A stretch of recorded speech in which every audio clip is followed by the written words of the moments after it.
Bridge Road for an unforgettable celebration of creativity and amazing performances. Wow! Kick off your Saturday mornings with the most trusted team in local sports. Preview all of the weekend action and recap all of the big plays with Gianna Cephalou and Gabriel Stovall. 6 Sports Saturdays, Saturday mornings at 9:30 on News Channel 6. Get the latest video in one click at WJBF.com. Children First on News Channel 6 is sponsored by Bridgestone. Warm temperatures and staying mostly dry for this last week of April. We'll finally get some rain as we head into the month of May, with temperatures not cooling down anytime soon. I'll have all the details coming up. Now on News Channel 6 at 5, continuing our coverage of the shooting that killed a Columbia County deputy and injured another. What part mental health had to play? As your News at 5 starts now. Live from Television Park, this is WJBF News Channel 6 at 5.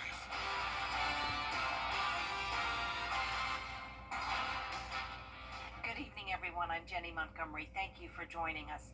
Coverage you can count on begins with the latest on a weekend shooting that left one Columbia County deputy dead and another in the hospital. The body of Deputy Brandon Sykes was returned home from the crime lab in Atlanta today. He was killed in a shooting this weekend. We're still waiting for details on funeral arrangements for Deputy Sykes. It happened Saturday evening along I-20 near exit 194. That's Bel Air Road. Investigators say Blake Montgomery opened fire on deputies while being served a temporary protective order during a traffic stop. He said Deputy Sykes was shot and killed. Deputy Gavin White was shot in the face and is in critical condition, but the sheriff says Deputy White is able to move his arms and legs. Doctors are now checking on brain function. Following this weekend's deadly shooting, law enforcement is stressing the importance of addressing mental health issues. Graham Lee is live at the Columbia County Sheriff's Office now with that angle of the story. Graham. Well, Jenny, Columbia County Sheriff Clay Whittle wants more action to be taken when it comes to addressing mental health after watching several violent crimes happen over recent weeks, and psychologists I talked to are saying the same.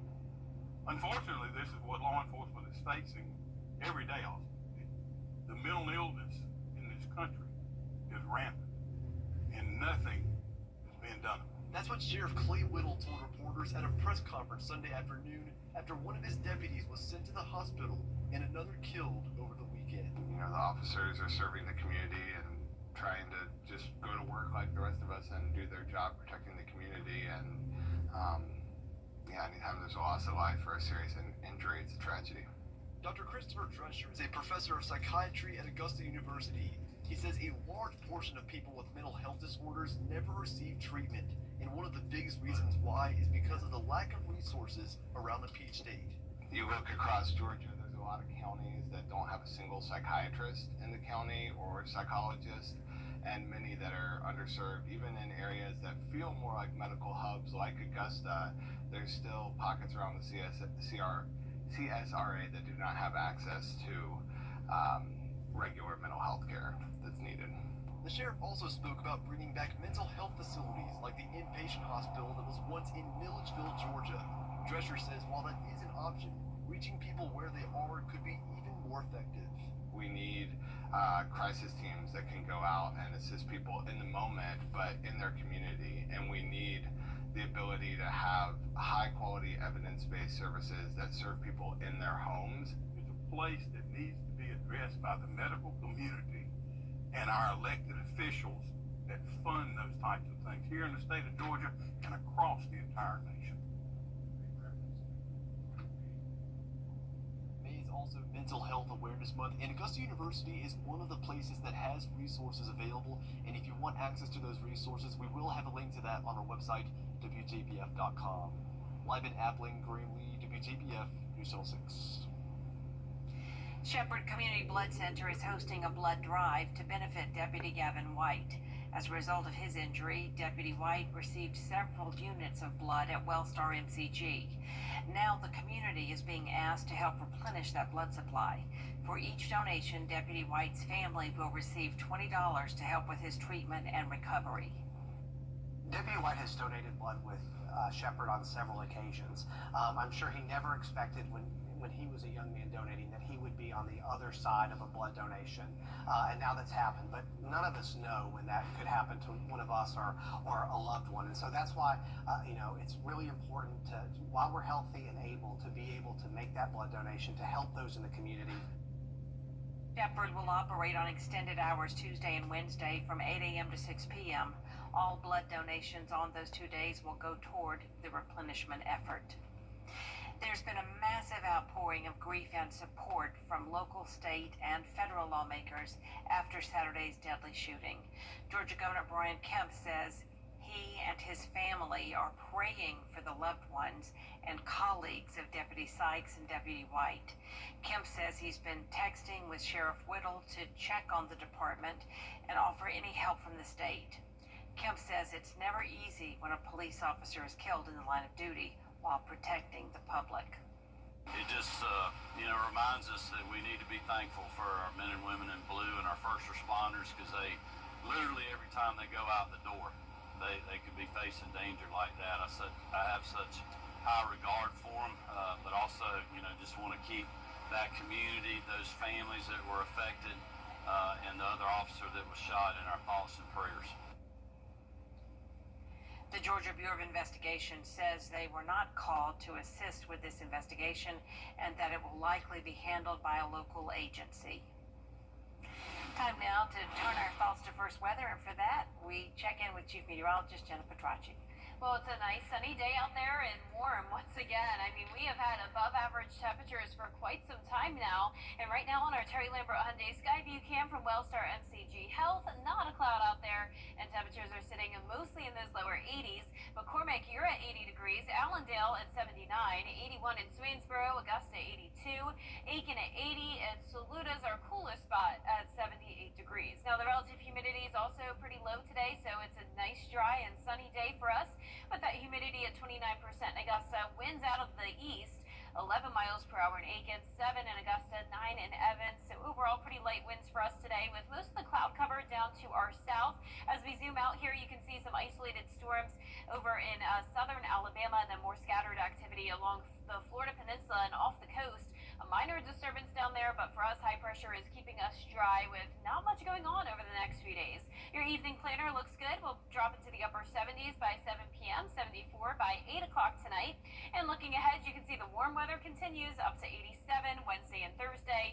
A bit more cloud cover on Thursday ahead of our next cold front, which will finally bring us a chance of rain as we head into the month of May. I'll have a look at that coming up, but back to you, Jenny. All right, Jenna, we appreciate it. The city of Aiken is using opioid settlement money to tackle addiction issues head on. Aiken Bureau Chief Sean Cabbage-Stalk reports. Around the state and around the world, we've just seen an uptick in substance use calls where people are using illegal drugs and having overdoses from those illegal drugs. The Department of Public Safety is adding 2 new non-sworn employees focused on drug prevention and education. The move also covers training, vehicles, and equipment. Leaders say it's a way to meet a growing need. We are medical first responders as well, so we get a lot of those calls as well where people are unresponsive or having medical problems that end up being tied back to drug use. Their main job would be education and outreach, not emergency response. They can help educate the community about what to look for, be that, use in family members or just anything to look out for so that they can help protect themselves and anyone that they care about. They will also help families after emergencies, working with a victim's advocate. They can come alongside families and victims and help additionally provide that support of the information that we have. Hayes says the hires should prevent overdoses and cut down on drug-related calls. Like if the community feels like they're better informed and have more tools in their toolbox, I think that would be a good step towards feeling like we've been successful. Training is still being worked out. The department plans to partner with the Aiken Center. Hiring should happen within the next couple of months. In Aiken, I'm Aiken Bureau Chief Sean Cabbage-Stalk, WJBF News Channel 6. Augusta is preparing to launch a new approach to clean up litter. It's called Operation City Cleanup. The The plan is to use people sentenced to community service to boost city forces, picking up litter in highly visible places like roads and parks and community centers. More focused effort on cleaning up the city with attention to our right-of-ways. You're going to see a focused effort on enforcement through our Marshals Department. And we're so glad that not only the Sheriff's Office is helping us, the state court as well as the Solicitor General, and we can't wait to present it to the general public tomorrow. Commissioners are scheduled to discuss the mayor's plan on Tuesday, saying there will be no cost to taxpayers. Tomorrow on Jenny, we're talking with a woman who's making local history, Warrenton Mayor Janice Thigpen. After 16 years serving as Warren County's chief magistrate and probate judge, Thigpen was looking forward to retirement at the end of 2020. But it didn't take long until the bug bit to get back into public service. That's when she decided to launch a campaign and run for mayor, and she won. Thigpen is the first woman mayor in the city of Warrenton, Georgia. I love my hometown, and I want to see it grow, develop, and I want lots of people there, and I don't want to talk about it, I want to help do it. That's my goal. My council members are strong. We have a great assistant at the office that does just about everything. And we have great leadership in Warrenton. John Graham's, of course, is our chairman, and he has a good board. We'll have much more with Mayor Thigpen, including her commitment to community and her thoughts about women in politics. Plus, a look ahead to a fun retro concert of 60s and 70s pop songs and the Augusta Players season finale, Anastasia. It's all coming up tomorrow at 12:30 on Jenny. Next on this newscast, tax reform in South Carolina. Why your yearly bill could be going up after the break. And we have quiet weather days overall, staying warm, but tonight will be the chilliest night we've had in a little while with some patchy fog development. I'll have more details coming up in the full Viper 6 forecast. Tonight, still ahead, hitting the links for a good cause. How golfers in South Carolina are raising money for children after the break. Weather headlines on WJBF News Channel 6. Brought to you by Hickson Roofing. If your roof needs fixing, call Mr. Hickson. When it matters most, George C. Gendry Lawyers delivers results. I was rear-ended by a drunk driver. They got me $1.5 million. Go with the name you know and trust.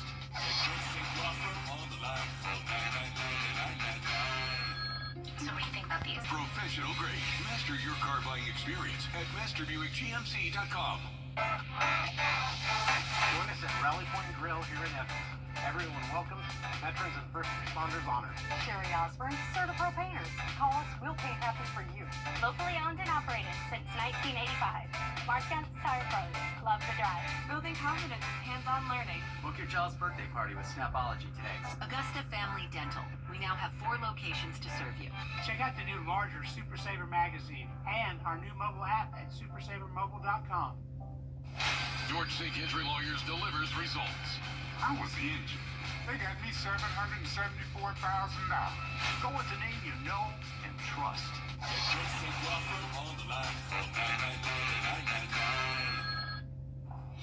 Now, your most accurate forecast with WJBF Live Viper 6. Welcome back and happy Monday. You can see it is a mostly sunny day, but a bit more cloud cover now developing in Burke County. This is our Terry Lambert Hyundai Skyview cam. Don't be alarmed though, no rain on the way, just some on and off clouds over the next few days with temperatures staying pretty warm. We're sitting at 82 with a south breeze of 7 miles per hour, dew points in the upper 40s. A little bit cooler north of I-20. We're at 78 in Washington and McCormick, also 79 in Allendale.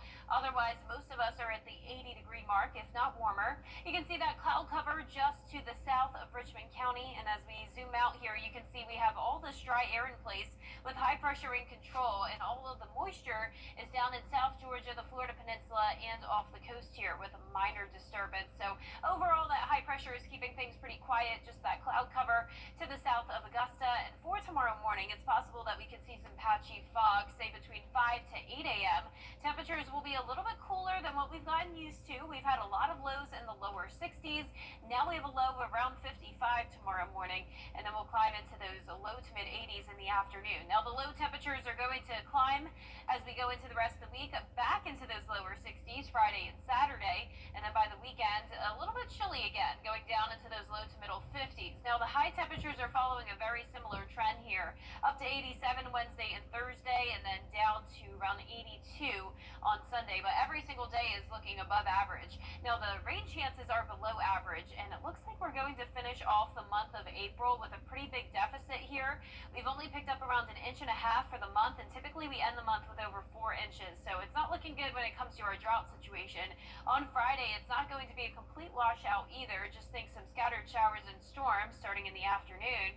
But in the next couple of days, you can see winds out of the east the rest of tonight, mostly cloudy skies at times with that fog developing, and then it's possible tomorrow afternoon, maybe a few sprinkles trying to develop, but for the most part, that high pressure will keep things dry. We'll have a front to the north dumping a bunch of rain, but really not seeing much of it here in the CSRA. By Wednesday at 6 p.m., just more of the same. Some passing clouds, showers and storms to our north, and then eventually a cold front will move into our direction on Friday. So once again, afternoon showers and storms developing.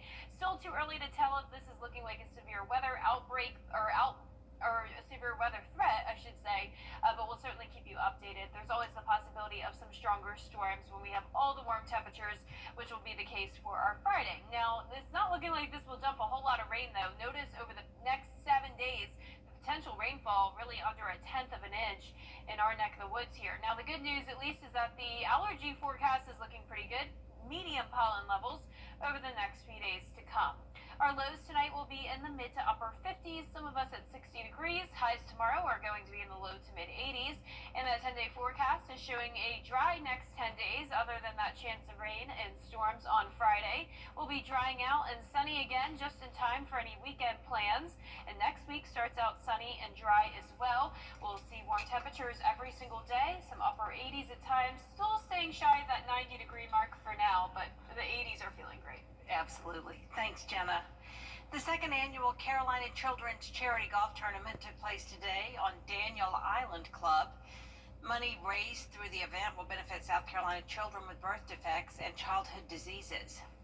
We actually grant them the money, but we pay for all the items and services directly. So if they need medication, special equipment, a lot of different things, they can come to us because they may or may not be covered by insurance.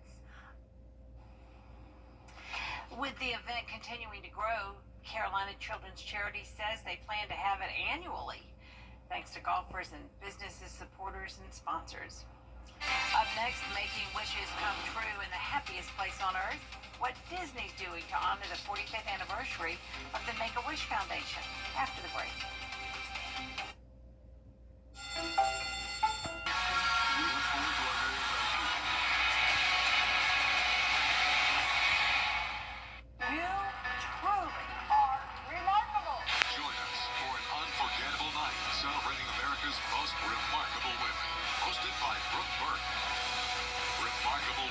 Saturday, May 3rd at 7 p.m. on News Channel 6. Featuring WJBF's regional winner, Charlotte Garnes. Remarkable Women is sponsored by Goodwill of Middle Georgia and the CSRA. Disney is continuing its Week of Wishes to celebrate the 45th anniversary of the Make-A-Wish Foundation. Disney is the largest wish granter in the world. Will Reeve has more. This is my own castle. This is your own castle? Yeah, I'm the wish queen. You're the wish queen. Yeah. Justice Brown's wish is coming true. The ebullient 6-year-old recovering from a removed brain tumor, receiving the royal treatment with her family. We have a couple dresses to choose from, okay? In partnership with the Make-A-Wish Foundation, the cast members at Disneyland in Anaheim, California are making Justice's wish come true. To become a Disney princess here at the Bibbidi Bobbidi Boutique. And I'm gonna put this princess cape on you as well, okay? Protect that pretty dress of yours from any of the potions I'm gonna use today. Mom, it smells good. You smell good? Perfect. Next up, a photo shoot with her 3-year-old sister, Maria. Later, the pair meeting up with Tangled's Rapunzel and Flynn Rider. Oh, hello. What are your names? My name is Justin. The day culminating with a play for all of Disney's royalty. novelty to enjoy.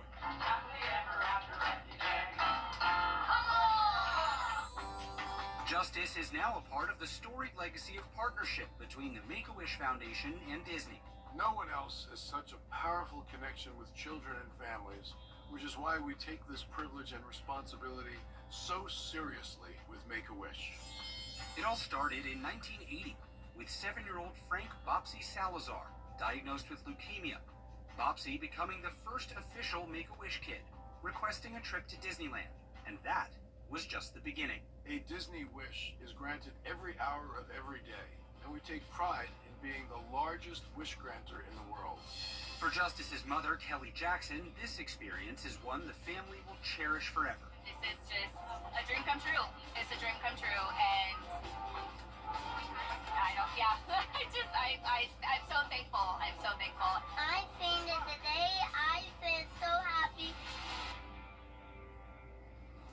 So beautiful.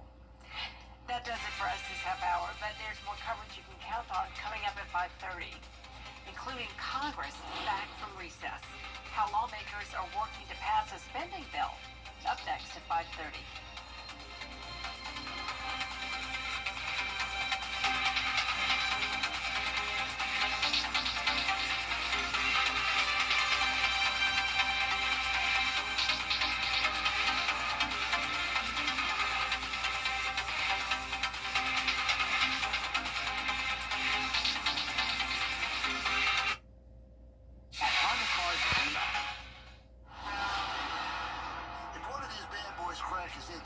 Insurance company is going to try to settle with you quickly, but for a lot less. I'm attorney Ken Nugent, and this is my outstanding team. Hi. We're known for moving pretty quickly ourselves. Getting your money fast is crucial for your recovery, so we go for the maximum settlement possible. Faster. How fast, you ask?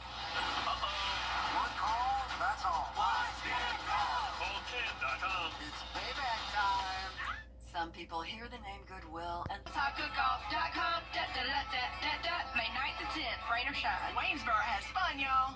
Want to prepare an amazing meal with a hometown feel? We've gathered the best recipes from across the CSRA all in one place. Brandon Dawson and Jarrett Ledger host Your Hometown Kitchen, Fridays at 12:30 on News Channel 6.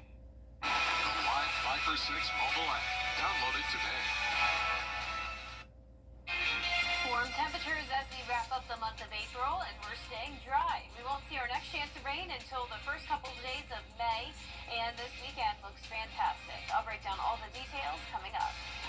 Live from Television Park, this is WJBF News Channel 6 at 5:30. Good evening, everyone. I'm Jenny Montgomery. Thank you for staying with us. Topping today's headlines, the body of Deputy Brandon Sykes was returned home from the crime lab in Atlanta today. The Columbia County Sheriff's Office says Sykes was killed in action after Blake Montgomery opened fire on deputies while being served a temporary protective order during a traffic stop. Another deputy, Gavin White, was shot during the incident and remains in the hospital. The city of Aiken is using opioid settlement money to tackle addiction issues head-on. The Department of Public Safety is adding 2 new non-sworn employees focused on drug prevention and education. The move also covers training, vehicles, and equipment. Their roles include outreach, helping families, and supporting victims. Augusta is preparing to launch a new approach to clean up litter. It's called Operation City Cleanup. The plan is to use offenders sentenced to community service to boost city forces picking up litter in highly visible places like roads, parks, and community centers. Commissioners are scheduled to discuss the mayor's plan on Tuesday, saying there will be no cost to taxpayers. Coverage you can count on continues now with Congress returning from their... Chief Meteorologist Jenna Petracci joins us now for a first check of the weather. Jenna? Well, it's a gorgeous Monday. We have lots of sunshine, and the warm weather is sticking around. Here's a live look in on our Terry Lambert Hyundai Skyview cam from the Amentum Center in Aiken. Today's almanac for Augusta Busch Field shows a low of 53 and a high of 83. So we were pretty much right on track with near average temperatures. All of last week we had above average temperatures. So now we're back to normal today, but we'll already start to warm up again tomorrow. Now around the CSRA, we have upper 70s through low 80s. Augusta 82, Gibson at 81, 82 in Waynesboro, and Aiken sitting at 79. Our relative humidity was nice and low today, around 25 to 30%, and winds are coming out of the east. So it's a little breezy at times, but overall those winds are pretty light, only up to 8 miles per hour in Aiken, 7 in Augusta, 5 in Edgefield, and we have mostly clear conditions. So we have some cloud cover just to the south of town here, and as we zoom out, you can see some isolated storms in South Alabama and down in the Florida Peninsula, and some more rain off the coast here. So there's a minor disturbance happening here, but up to our north, we have high pressure, and that's keeping things nice and dry. Now, for the rest of our evening, not much going on. We'll drop to 70 by 9 p.m., and we'll see some patchy fog develop tomorrow morning, but overall plenty of sunshine over the next few days. We'll see some cloud cover take over on Thursday with temperatures warming up into the upper 80s, and that's all ahead of our next cold front, which will finally bring us a chance of rain on Friday. I'll have a look at your futurecast for that coming up, but back to you, Jenny. All right, Jenna, we appreciate it. Tomorrow marks 1 year since the shooting death of deputies in Charlotte. Hundreds of community members gathered on Sunday to honor their sacrifice with a Tunnel to Towers climb. Caroline Bowyer takes us there. April 29, 2024. A day that... Investigation. Coming up, $1 million jersey and a star-studded trial in Paris is what's trending and what's next. And we'll have quiet weather overall this week with temperatures mostly above average, but tonight will be the chilliest night we've had in a little while, and we could see some fog development. I'll have more details, plus a look at our next rain chance coming up.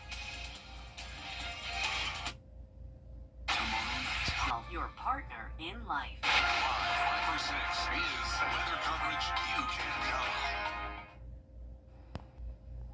The jersey Kobe Bryant wore in his NBA debut sold for more than $7 million at auction. He wore it in 7 games in 1996, including his first preseason and regular season games. The auction set a record for any memorabilia tied to the late legend. The previous record was held by Bryant's game-worn jersey from the 2007-2008 season when he won MVP. That jersey sold for $5.85 million. Oasis fans have had all kinds of issues with tickets since the band's reunion tour was canceled. Or not canceled, but announced. According to a report in Far Out, fans have been swindled out of $2.6 million, and that's just in the UK. Fans lost $580 per scam on average. Oasis is now allowing resale of tickets on secondary markets for their tour. Up next, Chief Meteorologist Jenna Petracci is tracking your forecast. Don't go away.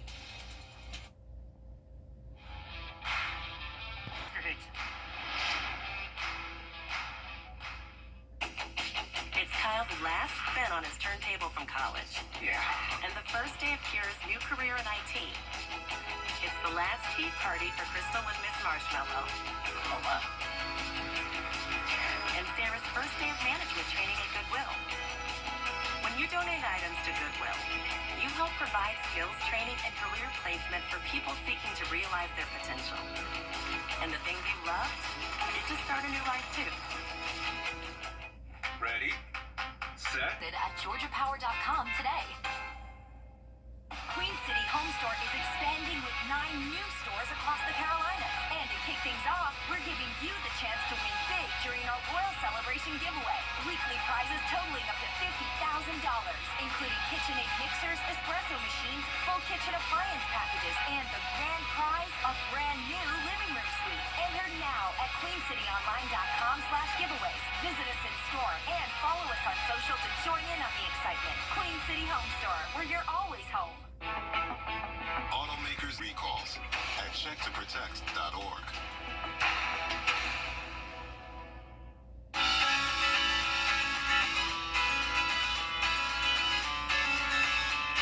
Follow News Channel 6 on Instagram.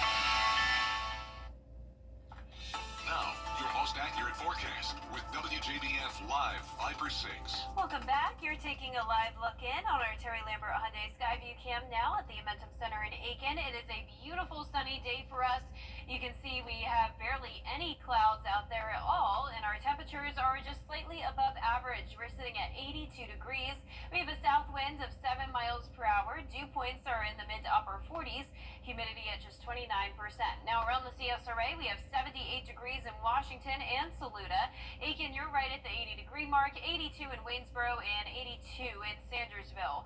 We have a little bit more cloud cover to the south of Augusta, and then as we zoom out here, you can see we have a dry air in place for the CSRA and up towards part of the Midwest. High pressure is keeping us nice and dry with the sunshine, but we have more moisture down in Florida and off the coast, so some thunderstorms happening down there. We even had some storms just outside our viewing area on Sunday, but for us it's another dry day, and tomorrow looks dry as well. We'll have some patchy fog possible between 5 to 8 a.m. on Tuesday. Temperatures a little bit chillier than they have been lately, getting down to 56 degrees, but we climb up to 84 by the 5 o'clock hour. Now those low temperatures are going to rise back into the lower 60s Friday and Saturday, and then it will be chilly again on Sunday and Monday. Our high temperatures are taking a similar track here up to 87 Wednesday and Thursday, then dropping to those lower 80s as we go into the weekend, but pretty much every single day will at least be near or above average, but the rain chances are well below average. We are definitely ending the month of April on a dry note. Only picked up around 1.5 inches of rain for the entire month, and I'm not expecting any more rain until we get to May 2nd, which is Friday, a 40% chance of showers and storms at that point. Now tonight you can see some cloud cover passing by. I'm still expecting us to be mostly clear, but some patchy fog will be possible once again starting. Yeah, now we can't rule out a sprinkler or two tomorrow, but I'm expecting that high pressure to really keep the dry air in place. But we'll have storms all around us over the next couple of days, but we're definitely in this dry slot here in the CSRA. This is Wednesday at 6 p.m. So overall, some nice days ahead of us, but we could use some rain, and our next chance of that once again will be Friday. By the afternoon, some showers and storms will pop up, but I'm expecting most of the activity to come in Friday night as of now, and it's a little too early to tell if this will be a severe weather setup, but of course we'll keep an eye on it for you. It doesn't look like we'll get a whole lot of rain out of this though. Notice from North Carolina down to around Savannah, we're expecting really no more than 1/10 of an inch of rain over the next 7 days. Of course, if we do have those thunderstorms develop on Friday, we'll see a bit more rain than that. But all that to say, it is going to be a dry week for us, but that's great news when it comes to the Peach Blossom Festival in Johnston on Saturday. A high of 81, mostly sunny skies, and no chance of rain. Our lows tonight will vary from 54 to 60 degrees, warmer to the south. Highs tomorrow will be in the low to middle 80s, and that 10-day forecast is showing the mostly sunny days even into next week. Not a lot of changes. Once again, we'll be a little chilly on the mornings of Sunday and Monday, but next week looks great as well. We'll climb into the upper 80s, and our following Thursday is when we'll have another chance of some isolated showers. All right, Jenna, looking good. Yeah.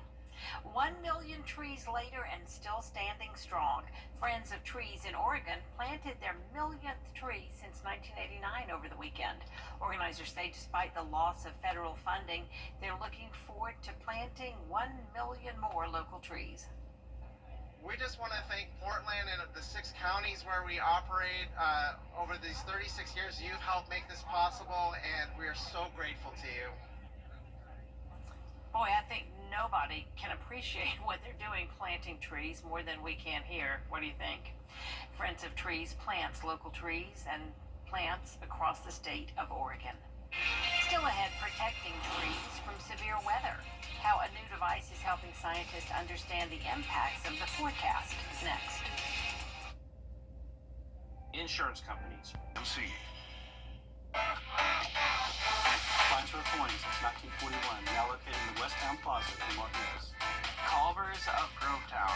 Welcome to Delicious. For a look that lasts a lifetime, call Pinco today. Southern Nature Landscaping, reliable and affordable service that you've been able to count on for over 14 years. Stop paying high heating and cooling costs. Replace your windows at Southern Siding. Super Saver coupons online, anywhere, anytime. Just show your phone. Get epic discounts up to 75% off, from electronics to home decor to everything in between. It's a new deal every week. Just scan the QR code or enter WJBF.com and click on Marketplace to start saving now. Hi, I'm Richard Lawson, and we're celebrating Black Excellence. Celebrating Black Excellence 365, only on News Channel 6. A new device could change the way we track how severe weather impacts our trees. Freddie Vila took a trip to St. Edward's University to see how a new device is making its mark. On the side of this busy street on the St. Edward's campus, science meets nature. This technology is really cool because it's basically showing us like how the tree, it's almost like watching the tree breathe. Students and staff are working with this, a dendrometer. The small device attaches to the tree and gives real-time information such as air quality, water absorption, and growth. Right now, our primary focus is we're trying to see how temperature, specifically really extreme heat, and also the freezes that we're getting, how those are impacting the tree's growth. Back in November of 2024, students planted trees at a bus stop with the device. This is the first full summer they'll have the real-time information. According to Amy Concilio, an associate professor of environmental science, it picks up the tiniest changes in growth, including how it reacts to long-term drought conditions. So we're seeing like really, really small changes. And we're able to see the trees like as they fill up with water overnight, they're expanding, and then as transpiration is happening during the day, they're contracting. Each day, they're like going in and out, in and out. Students like Ahmad Haddad are now using the data in classes, and for some, their senior thesis. We have a portal that all of these tags connect to, and so I can just open my computer, or I can even open the app on my phone, and it has all of our trees. We have them all named and numbered, and I can select, I want to look at this tree for these dates, and I can tell it, graph this for me. Concilio says hopefully soon they'll be sharing the data with other nonprofits and organizations. We want to use this information to inform our own planting decisions on campus, but we also want to share that information with our partners across the city of Austin. And that's all the time we have for this half hour, but there's more coverage you can count on coming up on News Channel 6 at 6, including reaction continuing to come in from across the state after Saturday's shooting on I-20. We'll hear from Governor Kemp when we come back.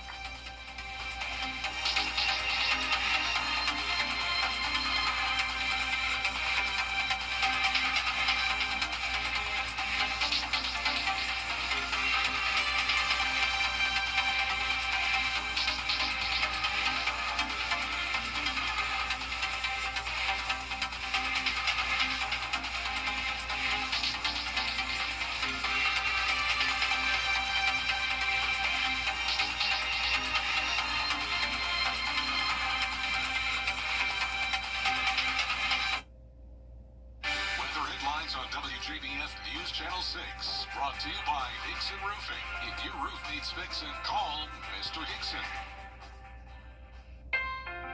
Since 1990.